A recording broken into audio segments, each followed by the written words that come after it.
Kif inbena? Għalfejn abjad u blu? Kif inkarigaw lilek biex tibnieh? Kemm il-robot bnejt?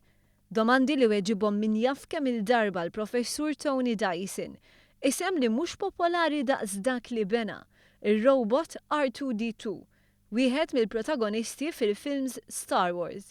L-ewwel darba li R2D2 der kien 38 sena ilu u l-aħħar darba, verżjoni ferm aktar raffinata, din is-sena fi Star Wars The Force Awakens.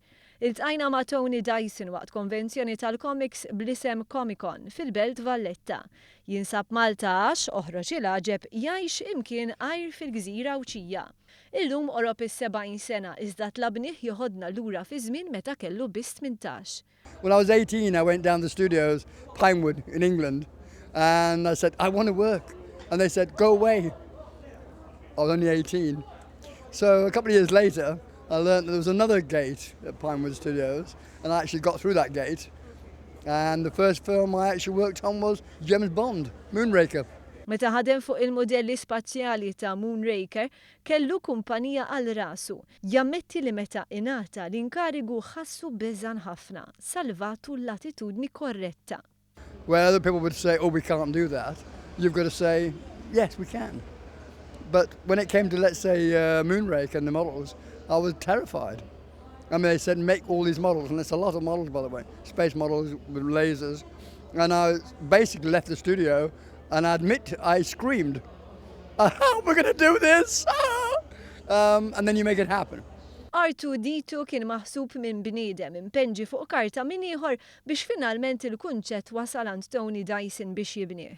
Mistoqsija kienet sfida jimxi fuq kunċetti ta' ħaddieħor, stqar li din it-taħlita ta' ideat waslet għal prodott finali eċċellenti. Hawn semma lill-attur Kenny Baker, attur li daħal fiżikament fir-robot u għamel dak li llum il-ġurnata tagħmlu it-teknoloġija.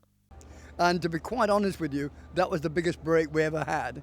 Because Kenny brought that life and that character. There's no question about that. He actually, moved it in there, and he actually got into the part. And it really, you could copycat it now by putting hydraulics in a certain way, in certain programming. Now we could do, because that's after the event. You could look at it and say, that was it, and that was right. But at the time, we wouldn't have known. Wara R2D2, Tony Dyson bena robots għall-ikbar kumpaniji madwar id-dinja, Sony, Philips u Toshiba. Ħadem ġo films kbar bħal Superman. Ta' 40 sena ddeċida jirtira minn parti minn xogħlu u minn tant postijiet ġie Malta. And so I was here for 25 years in Malta, and then 2 years ago I moved over to Gozo. Because it's lovely over there. Have you ever been? Ma kull kemmtejn Tony Dyson ifaqqa ċajta, imma kienet bl-ikbar serjetà li wieġeb meta staqsejnieh għal parir għaż-żgħażagħ Maltin interessati fl-industrija tal-films. The trouble is, too many youngsters say, yeah, but there's nothing here, I can't do anything. Of course you can. There's a film industry here, you can get work there, get the experience of working behind the camera or on television.